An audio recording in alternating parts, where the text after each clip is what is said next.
es Dios obra en las pruebas. Dios obra en las pruebas. Y estamos definitivamente en tiempos difíciles, de angustia. Hay solo malas noticias yo oigo. No será que yo no sé si es que yo soy negativo o qué, pero malas noticias. Y aquí la inflación ha dejado pobres a mucha gente. Cualquier persona que tenga plática en su banco ya no vale igual, no vale igual. Se ha devaluado 10, 15, 20% y pues se oye de rumores de guerras y de más de esta situación de la pandemia y que nos van a poner otra vez tapabocas y de hecho nos toca usarlo aquí en la iglesia en lo posible. Así que tenemos muchas cosas negativas y eso a veces a los cristianos nos impacta o no y nos rebaja un poco el ánimo y todo lo demás.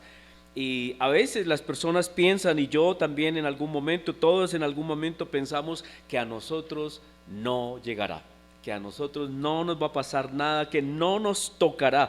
Y en cierta manera es cierto, Dios está con nosotros, Dios nos guarda, Dios nos protege. Sin embargo, las escrituras dejan claro que en ocasiones Dios permite que pasemos pruebas, pruebas. Y las pruebas, sin embargo, debe tener claridad. Todo cristiano, todos tenemos que tener claridad que las pruebas son para edificación y para santificación en nuestra vida. Y que cuando vencemos la prueba es para la gloria de Dios. Nuestra actitud muchas veces es decirle: Señor, no me dejes pasar por pruebas.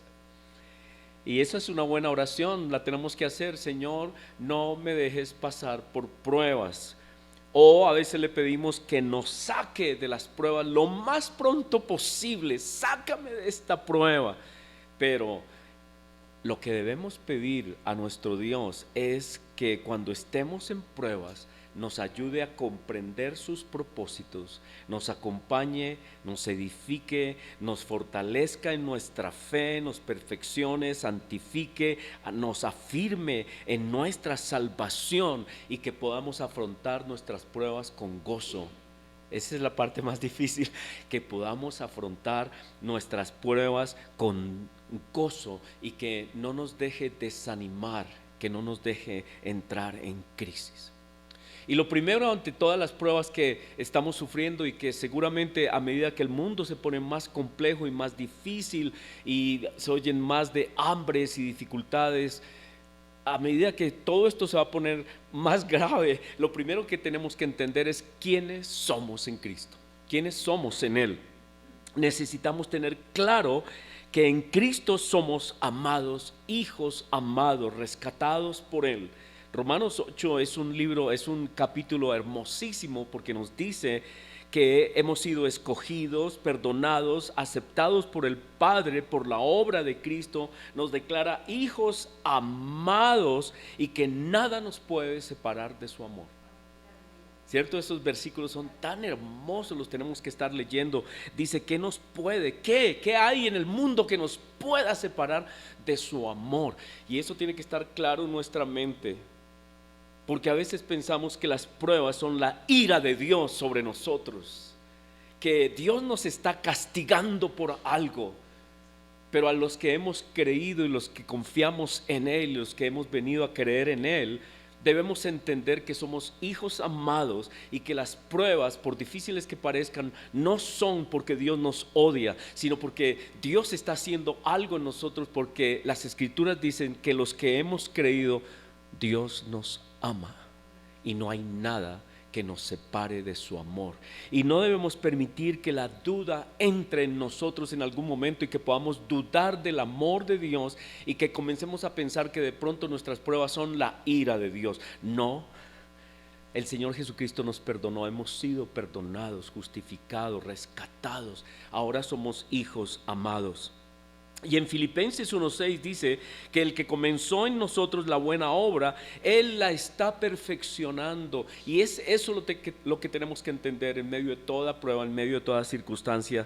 Dios está obrando en nuestra vida, nos está perfeccionando para presentarnos en el día en que Cristo venga, una iglesia gloriosa, santa, limpia, perfecta. Dios está trabajando en nuestra vida para perfeccionarnos. Él nunca nos deja. Somos sus hijos. Romanos 8:37 dice así, Romanos 8:37, antes en todas estas cosas somos más que vencedores por medio de aquel que nos amó, por lo cual estoy seguro que ni la muerte, ni la vida, ni ángeles, ni principados, ni potestades, ni lo presente, ni lo porvenir, ni lo alto, ni lo profundo, ni ninguna otra cosa creada nos podrá separar del amor de Dios. No hay nada que nos separe de su amor. No hay nada que impida que Él nos ame menos.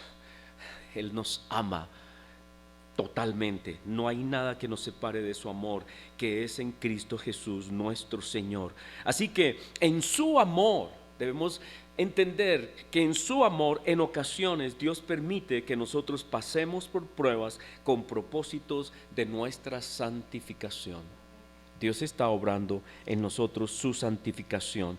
En Santiago 1, versículo 2 dice así, hermanos míos, tened por sumo gozo cuando os halléis en diversas pruebas, sabiendo, Santiago 1:2, sabiendo, aquí esto es importante, dice que debemos saber, cuando estemos en pruebas, dice, debemos saber que la prueba de nuestra fe produce cosas, nos edifica, produce paciencia.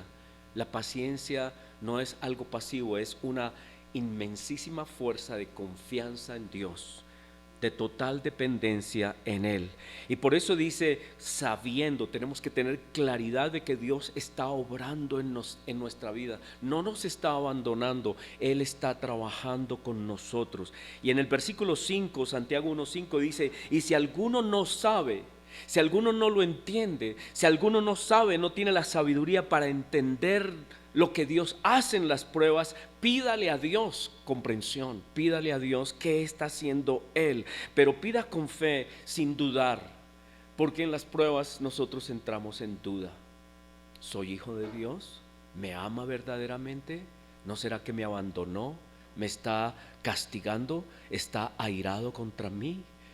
Y todas esas dudas pueden surgir en nuestra vida cuando estamos en medio de las pruebas. Y aquí dice Santiago que no permitamos que la duda entre, porque la duda es nuestro enemigo, y siempre estemos pensando con claridad lo que Dios declara de nosotros. Somos hijos amados y no hay nada que nos separe de su amor.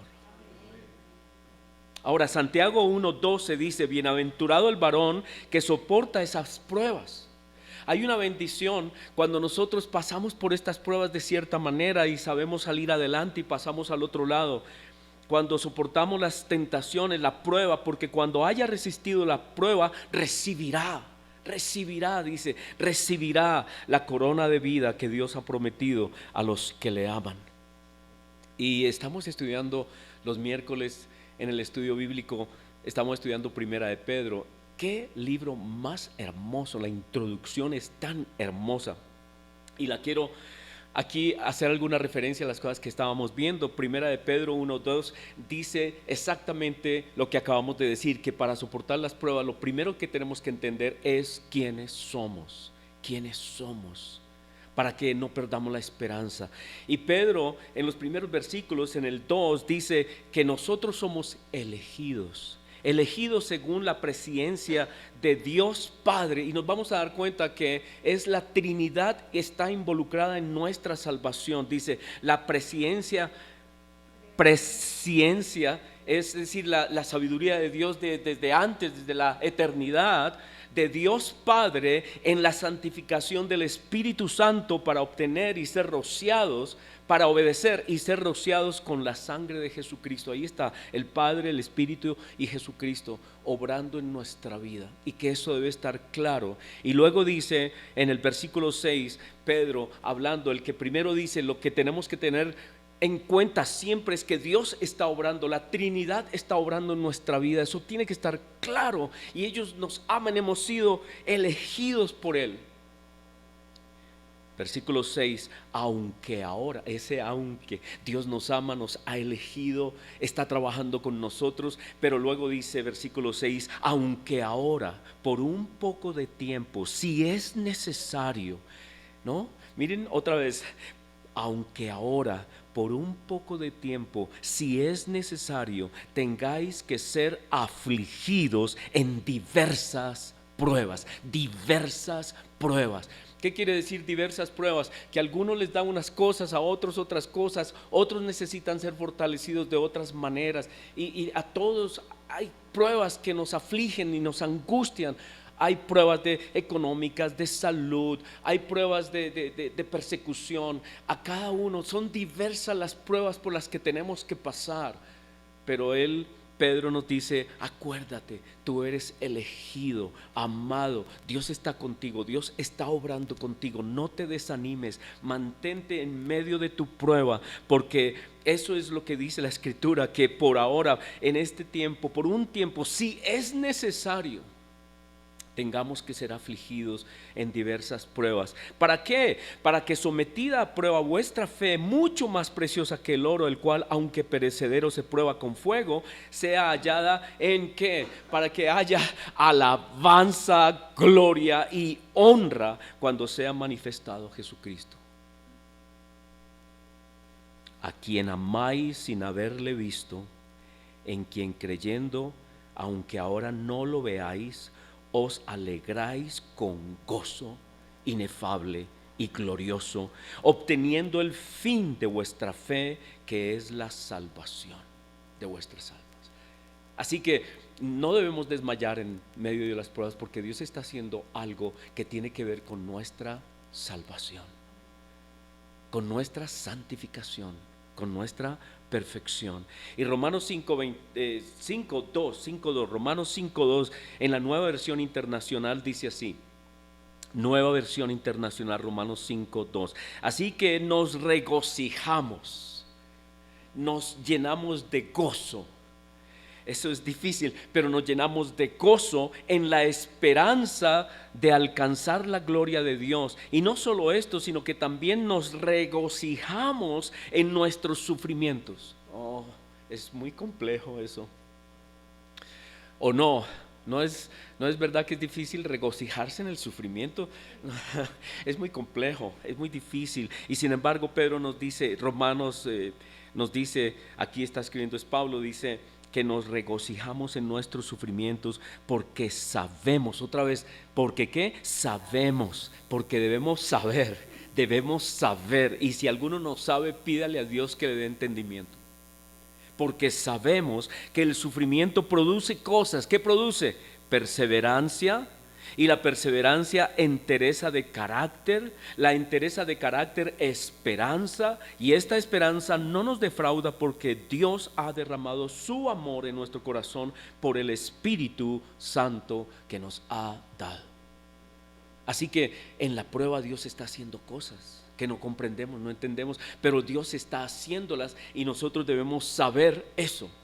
En nuestra prueba Dios está haciendo cosas.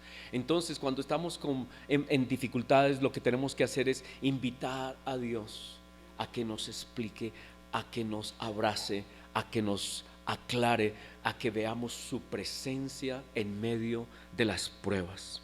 La historia de José es una de esas historias que nunca, jamás olvidamos. Siempre es tan increíble, llena de revelación. La historia de José, odiado desde niño porque el papá siempre lo amó, porque José era el hijo de su esposa amada y el más pequeño en ese momento. Era el chiquito de la casa, era el más pequeño. Y algo había con José. El papá lo amaba tanto, Jacob lo amaba tanto, era especial.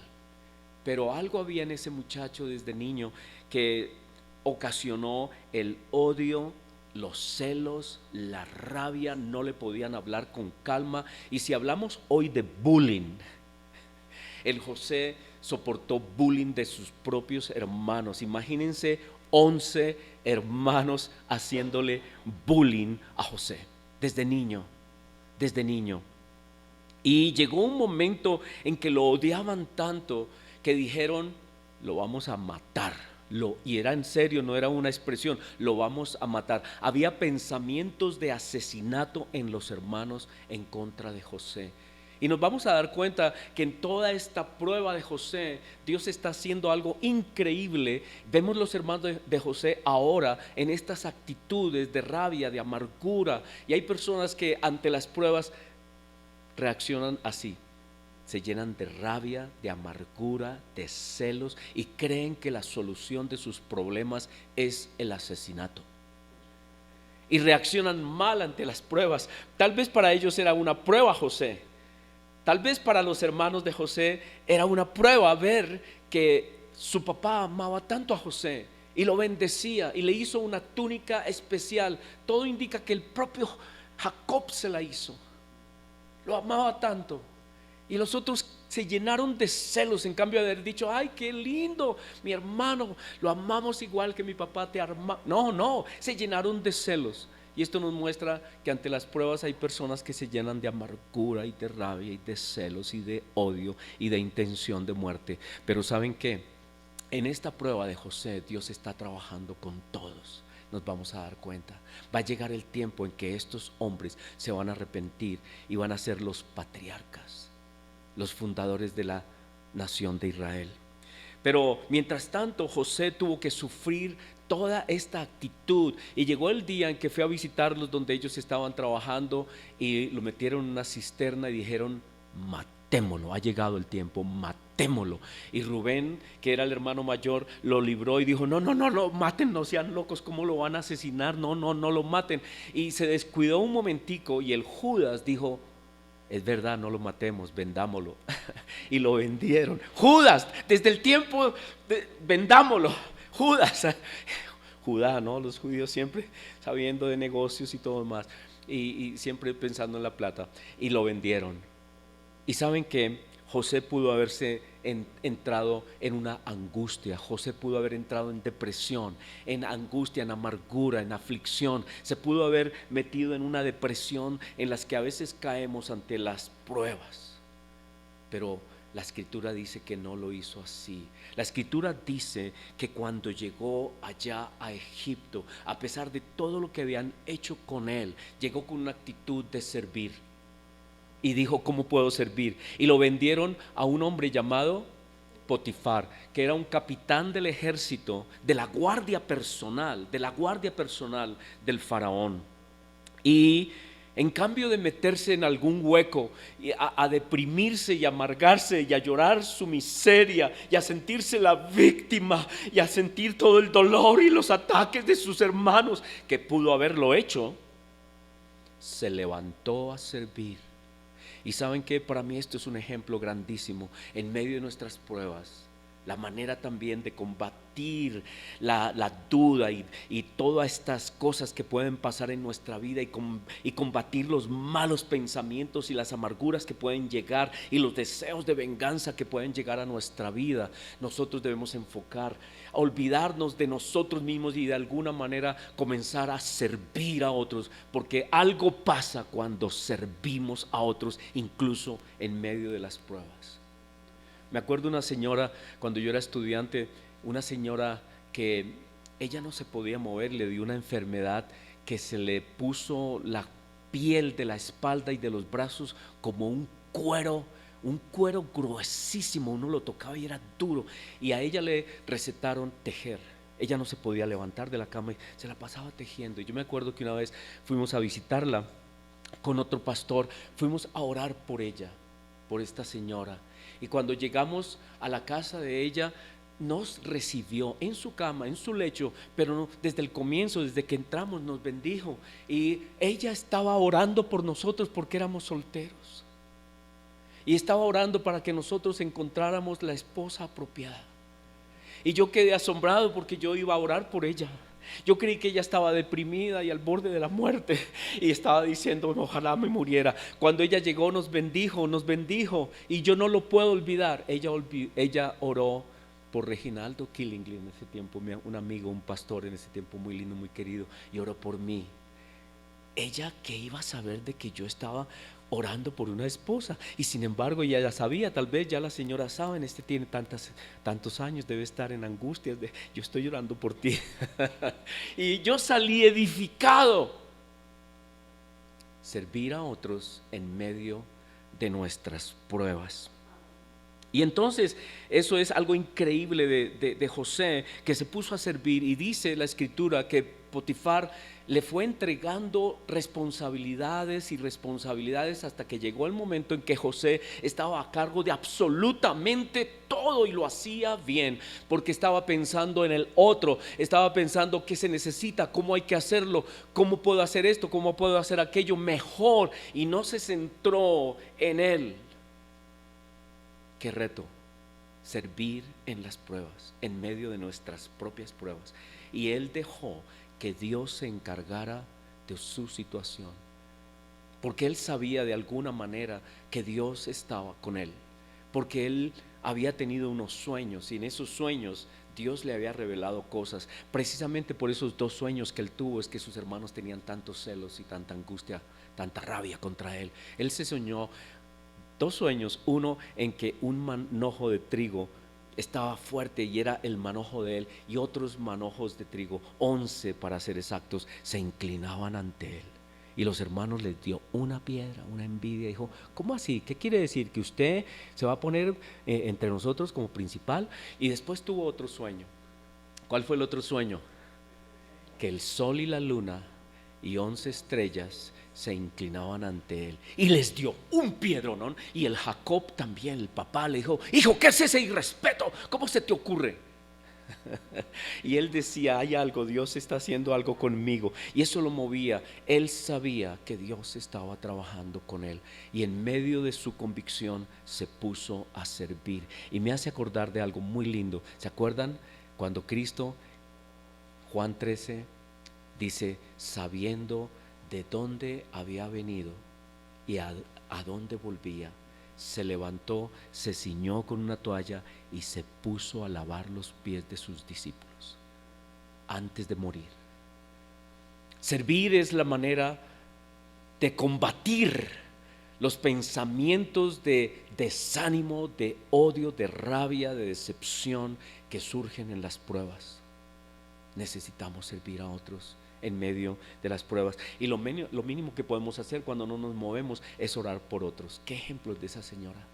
La señora Zoila, ella, increíble, orando por mí. Yo iba a ir por ella, a orar por ella, y yo salí bendecido. Qué lindo eso. Así que él se puso a servir, y si ustedes leen el relato van a encontrar varias veces servir, servir, servir. Siempre José estaba sirviendo.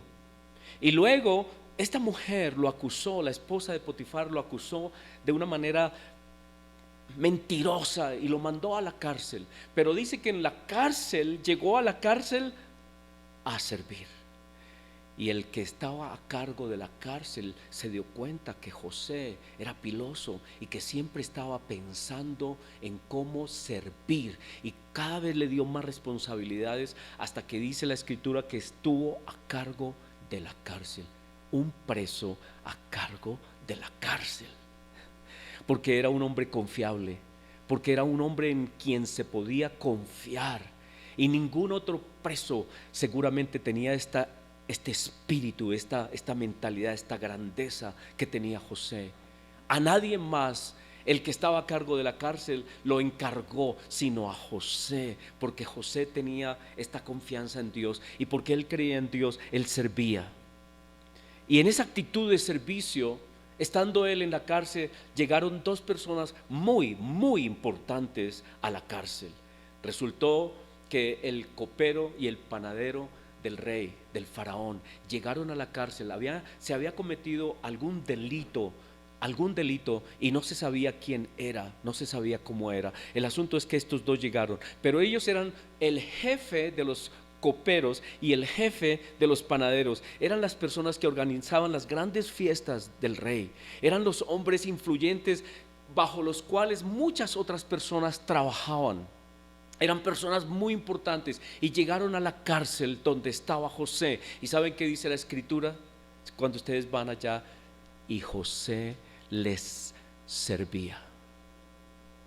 José no entró en esa: estos son, mírenlos, cómo bueno que estén aquí igual conmigo, miserables. No dijo nada malo, no dijo cosas feas, No dijo, ahora sí van a saber lo que es chupar de lo malo yo y estar aquí conmigo sufriendo de esta miseria para que No, su corazón no estaba amargado. ¿Saben que nosotros nos dejamos amargar en las pruebas? Y nosotros dejamos y acusamos y comenzamos a hablar mal de todo el mundo y siempre estamos buscando cosas para atacar y decir cosas malas. José en toda esta prueba no habla ni una sola vez mal de nadie. Qué ejemplo, porque yo y todos los seres humanos tenemos la tendencia de hablar y de protestar y de maldecir y de decir cosas inapropiadas contra autoridades, contra personas, contra todo el mundo, contra todos los demás. Todos son culpables y yo soy la víctima. Sí, y nos volvemos así. José no hizo eso. Dice José les servía. José les servía. Y resultó que el copero y el panadero con el tiempo, tuvieron cada uno un sueño. Y saben que hay algo muy lindo, y es que si ustedes leen el relato van a darse cuenta que José era una persona que estaba interesada en servir a las personas y estaba interesado en los demás, en cómo estaban los demás. Él no estaba otra vez metido en sí mismo, sino que vio al copero y al panadero y les dijo: veo que su semblante está triste hoy. ¿Qué tienen? A mí esa escritura me conmueve porque José tenía problemas muy graves, pero él estaba interesado en saber cómo estaban los demás. Y le dijo al copero: ¿qué te pasa? Veo que estás triste hoy. ¿Qué sucede? Y el copero le dijo: mira, ya que me preguntas, ya que veo esta actitud en ti, te voy a contar, tuve un sueño terrible. Y José le dijo: es de Dios interpretar los sueños, cuéntamelo. Y el copero le dijo lo que él había soñado. Y había soñado, en resumidas cuentas, que él le volvía a dar el vino en la mano del rey. Y José le dijo: ¿sabes qué? En 3 días vas a ser restituido a tu cargo y vas a ser honrado nuevamente y vas a estar al lado del rey otra vez. Y el panadero se animó y dijo: seguramente va a decir lo mismo de mí. Y le contó también su sueño. Dijo: yo tenía una canasta aquí en la cabeza llena de pan y venían las aves y comían de ese pan y no sé qué. Dice José, le dijo al panadero: en 3 días te van a ahorcar. Ese era el culpable, era el culpable. Y lo ahorcaron. Y entonces la única queja tal vez que podemos encontrar allí en ese momento, la única queja que uno puede encontrar es lo que José le dijo al copero. ¿Sabe qué le dijo? Versículos, bueno, ustedes tienen que leer ahí en Génesis, porque no tengo el versículo exacto, no lo anoté, pero lo pueden encontrar. Dice: acuérdate pues, le dijo al copero, cuando le interpretó el sueño. Yo creo que es que Génesis por ahí 47 tal vez. Dice: acuérdate pues de mí cuando tengas este bien, cuando sea restituido, cuando estés allí otra vez al lado del rey, porque tú eres una persona influyente. Cuando tú estés al lado del rey, acuérdate de mí. Te ruego que uses conmigo misericordia y hagas mención de mí al faraón, y que me saques de esta casa, porque fui hurtado de la tierra de los hebreos y tampoco he hecho aquí por qué me pusieran en la cárcel. Es lo único que uno pudiera interpretar como negativo que dice José. ¿Y saben qué? No es nada negativo, es la verdad. Estaba diciendo sin odios, estaba diciéndolo sin desespero, sin acusaciones, sin amarguras. Estaba diciéndole: tú eres el hombre, tú eres el hombre. Y José vio que ese era el hombre que Dios iba a usar para su libertad. Y por eso le dijo: acuérdate de mí. Cuando estés bien, cuando hayas sido restituido, acuérdate de mí. Pero ¿saben qué pasó? Al copero se le olvidó. Al copero se le olvidó. Y pasaron 2 años más y José estaba en la cárcel. Pero ¿saben qué me llama la atención? Que José no dejó de servir. Siguió sirviendo con el mismo ánimo, con la misma dedicación. Y José, yo pienso, todavía no se había escrito este salmo, pero tenía esta actitud que debemos tener, que David tuvo cuando tuvo angustias y problemas, cuando los ejércitos acampaban alrededor de él. Él decía: Salmo 118, 24, el que acabamos de leer. Leímos todo el Salmo 18, ¿no? Paulinita lo leyó, Salmo 118. Pero el 24, que es el último que leímos, dice: este es el día que hizo el Señor. Nos gozaremos y nos alegraremos en Él. David lo escribió en medio de las pruebas. Y yo pienso que José debía tener alguna actitud igual, porque es que nosotros necesitamos decidir. ¿Saben qué? Ser felices o ser amargados es una decisión, es una decisión. Y José, todo indica que decidió confiar y servir y olvidarse de su angustia y dejar sus angustias en manos de Dios. Dios sabe lo que está haciendo conmigo, yo voy a servir. Este es el día del Señor, este es el día que hizo el Señor. Nos gozaremos y alegraremos en Él. Todos los días debe ser ese día, todos los días podemos amanecer diciendo: uy, este día está picho. ¿Cierto? Yo a veces no se levanta uno así como diciendo: hoy está terrible, qué frío, todo está mal, tengo problemas, tengo angustias, me quitaron el agua, la luz, me devolvieron el cheque, todas las cosas terribles. Y uno puede levantarse amargado, terrible, angustiado, con el corazón latiéndole, no pudo dormir toda la noche, y uno puede seguir todo el día en esa amargura y en esa tristeza, echando pestes por donde va, echando solo pestes. O puede levantarse diciendo: este es el día que hizo el Señor, me alegraré y me gozaré en Él. Y es una decisión, es una decisión. Y José pudo haber dicho eso: mis hermanos me odian y yo estoy en esta cárcel, y mire cómo me maltratan, y mire cómo esa gente elegante viene aquí y se burla de mí, otra vez allá y se burló de mí, ¿sí? Y hacerse la víctima. Pero él siguió sirviendo 2 años más. Y llegó el tiempo en que el faraón tuvo ese sueño. Esos sueños, ¿se acuerdan? De las vacas flacas y de las espigas flacas. O más bien de las vacas gordas y las espigas gordas y lindas. Y no había quien le interpretara ese sueño. Y entonces el hombre que José había dicho: tú eres el hombre, acuérdate de mí, se acordó y dijo: Faraón, hay un muchacho por allá en la cárcel que mire ahora. Uy, me acuerdo, qué pena con el pobre muchacho, hace 2 años, hace 2 años, me dijo que yo iba a ser restituido a donde estoy, y que el panadero iba a ser castigado. ¿Por qué no lo consultamos? ¿Por qué no lo consultamos? Traigámoslo a ver qué nos dice. Y lo trajeron, y el faraón habló, le dijo los sueños, y José interpretó los sueños. Dios en él, Dios estaba en José todo el tiempo, todo el tiempo. Y José interpretó el sueño del faraón, y el faraón se informó quién era este muchacho, qué había pasado, su historia, y se supo todo de quién era ese muchacho. Seguramente él indagó y dijo: este es el hombre para esta situación. ¿Quién mejor que tú, José, para que administres? Tú has administrado bien las cosas desde que llegaste acá. Administraste bien las cosas en la casa de Potifar, administraste bien las cosas en la cárcel. Tú eres el hombre para esta situación. Tú eres el administrador que esta nación, que este imperio necesita. Y lo nombraron. ¿Y saben qué? Y mientras tanto, mientras que pasaron las vacas gordas y hubo abundancia y todo lo demás, en la tierra allá de Jacob, en Canaán, cuando vino el hambre, comenzó la prueba de Jacob y de sus hijos, de los hermanos de José.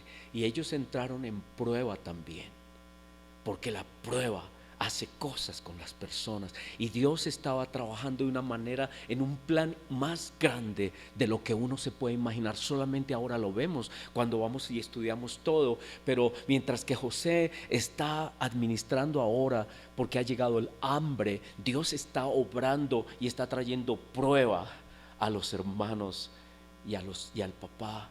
Y llegó un momento que habían pasado como cerca de unos 2 años, un poco antes, ¿no?, de que ellos viajaran. Habían pasado unos 2 años, y Jacob le dijo a sus hijos, le dijo: ¿ustedes qué? ¿Se van a morir de hambre? Estaban deprimidos, estaban por allá metidos diciendo, pues sí, pues murámonos de hambre porque no hay nada que comer. Y estaban, ¿no?, en una circunstancia, y Jacob les dijo, ¿se van a dejar morir de hambre? Párense pues, háganse.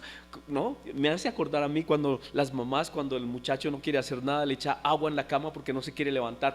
¡Pum! Agua. Despierte, a ver, párese, a ver, vaya a ver a trabajar, mijo. ¿Qué cree? ¿Que le caigan las cosas aquí del cielo? No, párese pues a trabajar. Y el Jacob les dijo, ¿qué les pasa? Levántense pues, vayan a Egipto, allá hay comida. Muévanse. Ay, papá, pero es que papá, pero es que papá, pero... Y se fueron, y fueron finalmente. Y llegaron. Y José los vio, y de un momento a otro todo tuvo sentido.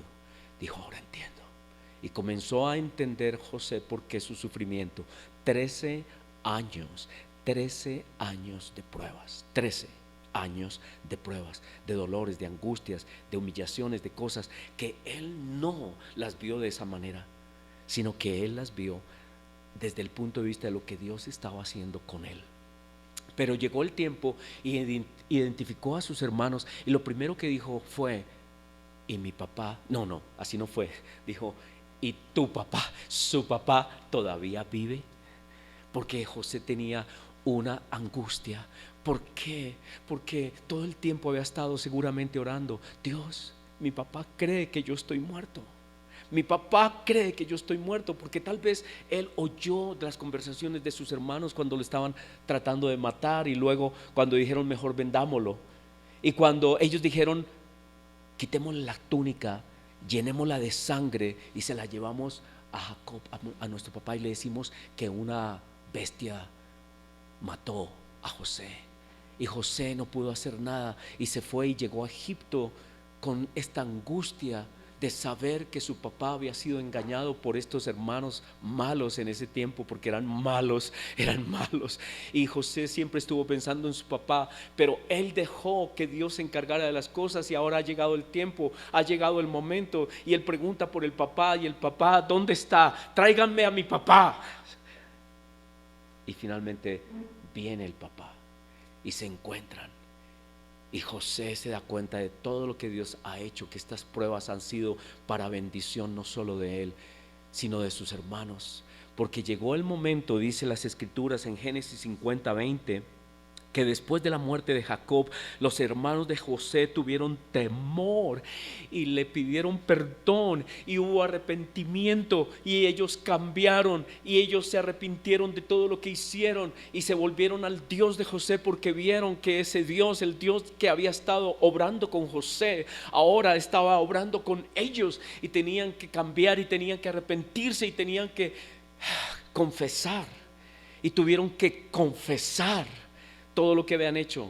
Y ¿se imaginan el día que ellos tuvieron que decirle a Jacob las cosas? Y decirle, papá, te hemos mentido todo el tiempo, perdónanos, lo hicimos porque éramos malos, éramos perversos, ahora perdónanos. Y tuvieron que pedir perdón a Dios. Dios actúa en las pruebas, y allá en esa hambre que ellos estaban teniendo, Dios los estaba moviendo para traerlos a Egipto, porque además Dios tenía otra visión, un desarrollo de cosas. Él estaba levantando un pueblo, el pueblo de Israel, y todo esto estaba encajando perfectamente, y ahora José lo estaba entendiendo. Y José les dijo, ustedes pensaron mal, hacerme mal, ustedes pensaron hacerme mal, mas Dios lo encaminó a bien, porque eso es lo que dice Pablo también en Romanos 8:28, todo es para bien para los que aman a Dios. Y José lo entendió en ese tiempo, mas Dios lo encaminó a bien para hacer lo que vemos hoy y para mantener en vida a mucho pueblo. Y entonces José comprendió sus pruebas y por qué, la razón de todo lo que Dios había permitido. Así que las pruebas cumplen propósitos que van más allá de lo que a veces imaginamos. Miren lo que pasó. En la prueba José mostró su grandeza, su integridad, su confianza en Dios, su dominio propio, sus capacidades de servicio, de administrar, su perseverancia, porque se mantuvo 13 años en esta angustia sin dudar, sino se mantuvo sirviendo, y fue nombrado primer ministro de la potencia del imperio de aquel tiempo. José entendió que Dios siempre había estado con él y afirmó su fe y su esperanza. Dios estaba activo, Dios estaba llevando a cabo propósitos más allá de lo que él se había imaginado. Propósitos que tenían que ver con sus hermanos, con su papá, con una nueva nación. Y él lo comprendió y él comenzó a entenderlo. Y en Génesis 50:25 dice José, profetizando hacia el futuro, dice: e hizo jurar José a los hijos de Israel, a los descendientes de sus hermanos, a sus hermanos les hizo jurar diciendo: Dios ciertamente os visitará y haréis llevar de aquí mis huesos. Él entendió, llegará el día en que tendremos que salir de acá, porque hay una tierra en la que Dios está haciendo cosas con nosotros, en la tierra prometida, y Dios los va a visitar, Dios va a estar con ustedes, Dios está con ustedes. Y increíble que podamos entender cómo es posible que Dios estuvo con Israel y con este pueblo en esclavitud, y sin embargo Dios estuvo con ellos. Dios estaba haciendo un propósito, llevando a cabo un propósito en medio de la esclavitud de Israel.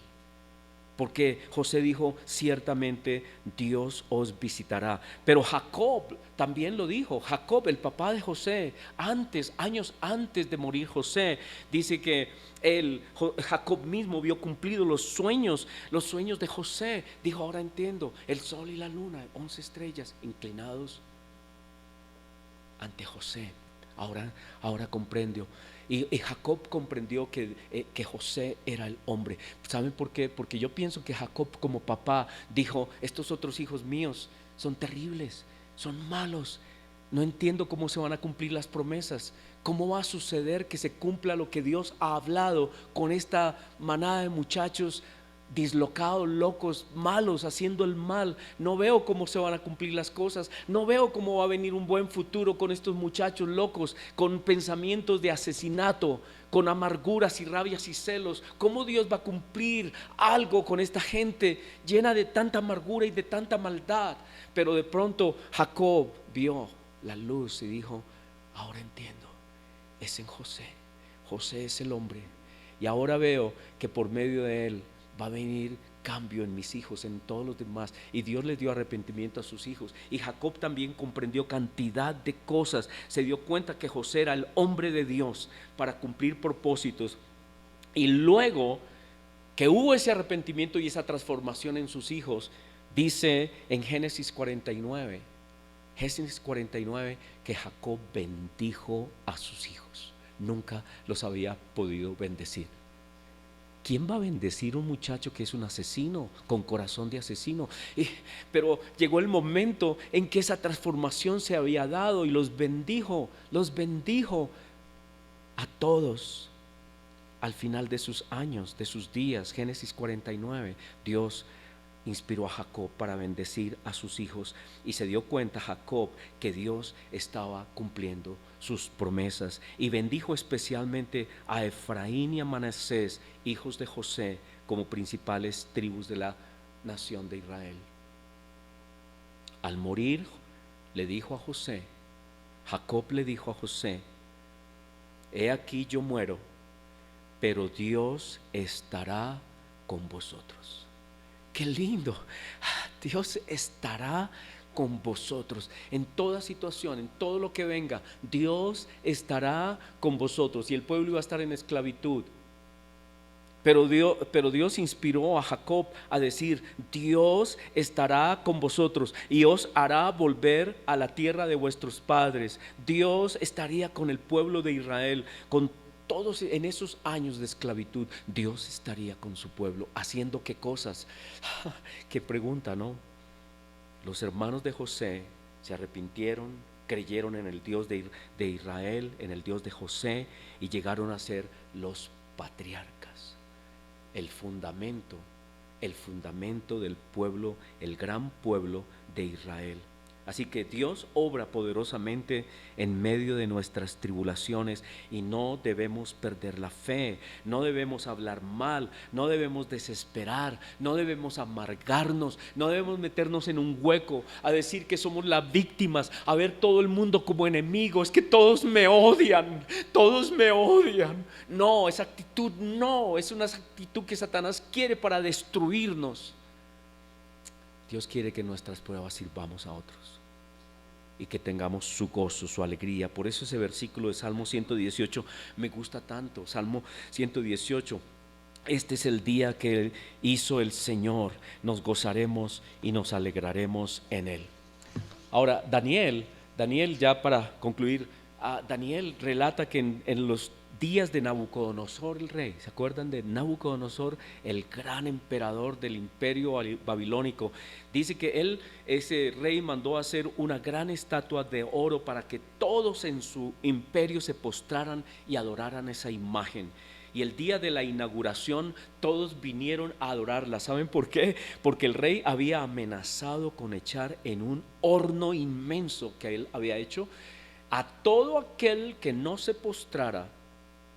Iba a ser echado en el horno de fuego ardiente al que no se postrara. Así que todos vinieron, pero habían 3 judíos que eran amigos de Daniel, que eran sabios, habían sido escogidos por el mismo rey para estar a cargo de las finanzas. Otra vez los judíos en las finanzas. Ellos eran los que estaban a cargo de las finanzas de la provincia de Babilonia, pero ellos despertaron celos y amarguras y rabias entre los que trabajaban con el rey y los acusaron y le dijeron al rey, hay 3 personas que no se someten a tu edicto.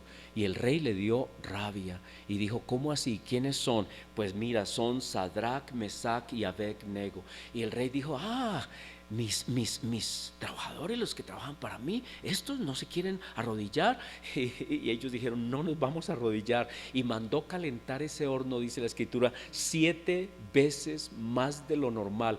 Fue tan caliente estaba el horno, que cuando amarraron a Sadrach, Mesach y Abed-nego y los echaban al horno, se quemaron los que lo echaban al horno.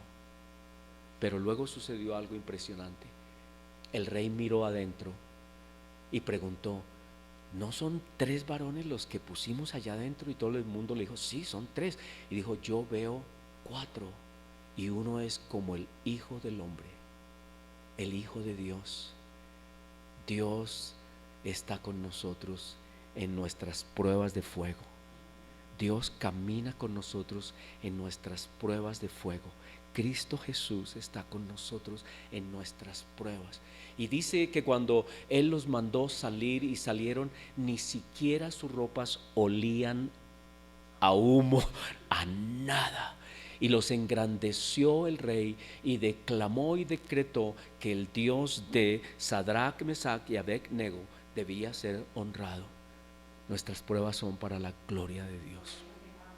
Así es. Así que Dios nos ayude y Dios nos mantenga en las pruebas. Él camina con nosotros dentro del horno de fuego. En la prueba, Cristo está con nosotros. Este es el día que hizo el Señor. Nos gozaremos y nos alegraremos en Él. Señor, te damos gracias.